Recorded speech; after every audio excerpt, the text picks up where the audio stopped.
Razmerja med otroki in starši ter zakonci oziroma partnerji ureja družinsko pravo. Odločanje o družinskih zadevah poteka po posebnem nepravdnem postopku. To pomeni, da sodišče ureja razmerja med strankami, pri tem pa pazi, da so varovane koristi otrok. Najpogostejši družinski postopek je razveza ali ločitev. Mojca in Andrej sta poročena 10 let. V zakonu sta se jima rodila Nika in Tom, ki sta še mladoletna. Partnerja sta sčasoma ugotovila, da različno gledata na skupno življenje in se odločila za razvezo.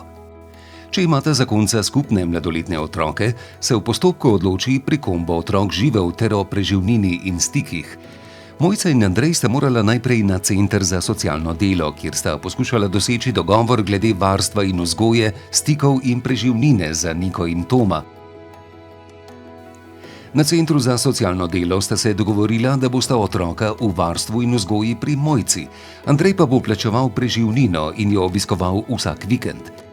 Tam so jima pripravili zapisnik z mnenjem, ki ga morata priložiti predlogu za razvezo.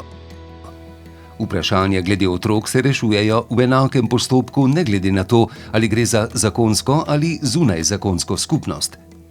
Do razveze zakonske zveze lahko pride sporazumno, na predlog obeh zakoncev ali brez sporazuma, ko predlog za razvezo vloži eden od zakoncev.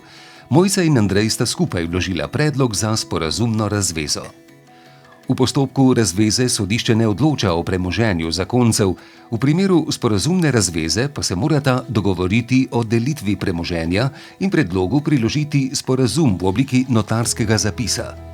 Mojca in Andrej sta pred začetkom postopka na sodišču premoženje že razdelila pri notarju in notarski sporazum priložila predlogu za sporazumno razvezo.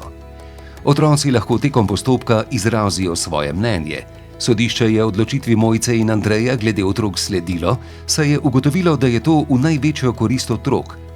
Postopek je končan, ko sodišče s sklepom odloči o razvezi in otrocih. Če se po končanem postopku starša glede varstva, stikov, vzgoje ali preživnine premislita ali se spremenijo okoliščine, pa lahko pred sodiščem predlagata spremembo in potrditev novega sporazuma.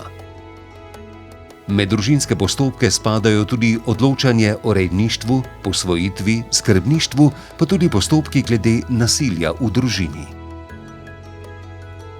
Postopki pred sodiščem so lahko zapleteni, zato je priporočljivo, da si poiščete ustrezno pravno pomoč. Za več informacij obiščite spletno stran nasodiscu.si.